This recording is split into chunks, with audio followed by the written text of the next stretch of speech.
বর্তমান প্রেসিডেন্ট জুলাই সনদের একটা আইন, জুলাই সনদের একটা আদেশ প্রেসিডেন্ট কর্তৃক ঘোষিত হবে। সেই আদেশের ভিত্তিতে রেফারেন্ডাম এবং গণভোট হবে।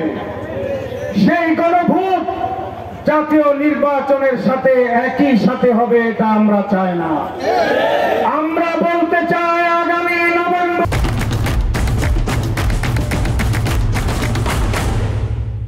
নভেম্বরের মধ্যে এই সব প্রক্রিয়া সম্পন্ন করে গণভোট দিতে হবে। এই গণভোটে বাংলাদেশের সব মানুষ ঐক্যবদ্ধ হয়ে জুলাই সনদের পক্ষে রায় দিবে। সেই রায় নিয়ে আগামী দিনের যে সংসদ হবে, এই সংসদের প্রথম অধিবেশনে জুলাই সনদকে সংবিধানে আইনি ভিত্তি দিয়ে সংবিধানে তাকে সংযোজন করা হবে। এ হলো জুলাই সনদ।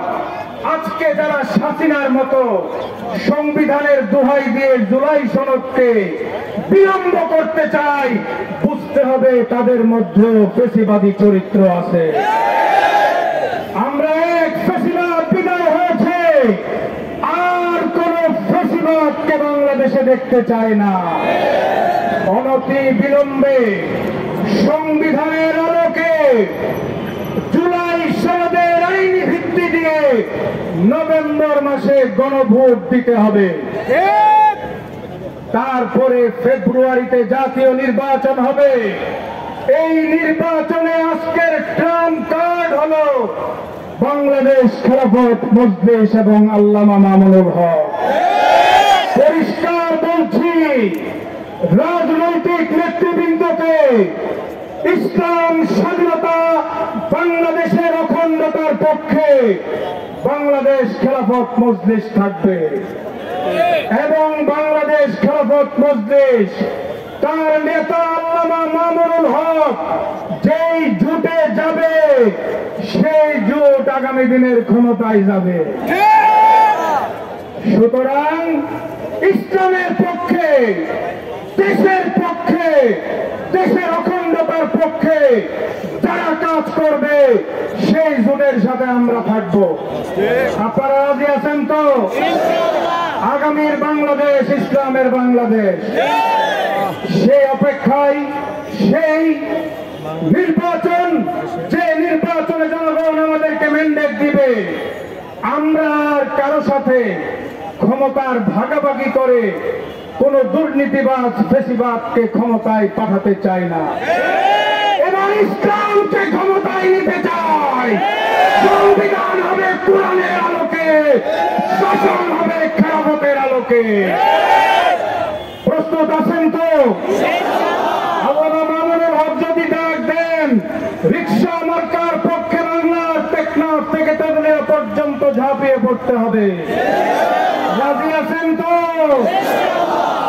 15-16 বছর ফ্যাসিবাদের মোকাবেলা করে এসেছি। সুতরাং কারো রক্তচক্ষু ভয় পাবার নেতৃত্ব আল্লামা মামুনুল হক না। কোন রক্তচক্ষুকে ভয় পাবার দল বাংলাদেশ খেলাফত মজলিস না। আমরা তো ভেবেছিলাম 2013 সালে আমাদের শাহাদাত, আমরা শহীদ হয়ে যাব। আমরা একটা স্বপ্ন নিয়ে বেঁচে আছি, এই জমিনে খেলাফত প্রতিষ্ঠা করার জন্য। সুতরাং খেলাফত ভিত্তিক রাষ্ট্র ব্যবস্থা, এটাই আমাদের একমাত্র চাহিদা।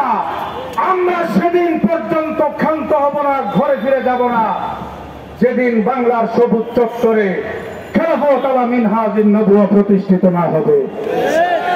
আমাদের দাবি হলো, এই যে 2008 সাল থেকে নিয়ে 2008 সাল থেকে শেখ হাসিনা হাজার হাজার মানুষকে হত্যা করেছে। আপনারা জানেন 2013 সালে শাপলা চত্বরে রাতের গভীরে তেলাওয়াতরত, জিকিররত সাধারণ মুসলমান যারা নবীর প্রেমে, সেদিন শাপলা চত্বরে সমবেত হয়েছিল। সেই ঘুমন্ত, জিকিররত, তেলাওয়াতরত আমার সাধারণ মুসলমান আলেম উলামা হাফেজ সাহেবদেরকে বুকে গুলি করে হত্যা করেছে শেখ হাসিনা। এই শেখ হাসিনা এবং তার লেসপেন্সারদেরকে যারা বাংলাদেশ থেকে বাংলাদেশে রাজনীতি করার সুযোগ তৈরি করে দিবে, ফ্যাসিবাদকে পুনর্বাসনের সুযোগ যারা তৈরি করে দিবে, তাদের ঠিকানা বাংলাদেশে হবে না, তাদের বাংলাদেশে রাজনীতি করার কোন অধিকার থাকবে না।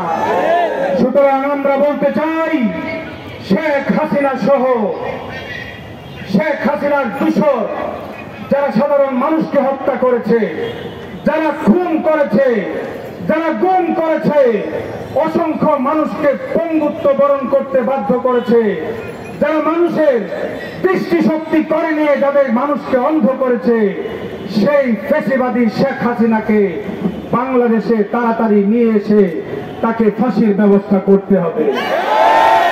ভারতে বসে বসে মাঝে মধ্যে সে মানুষের বিভিন্ন জনের সাথে টেলিফোনে কথা বলে বাংলাদেশকে অস্থিতিশীল করতে চায়।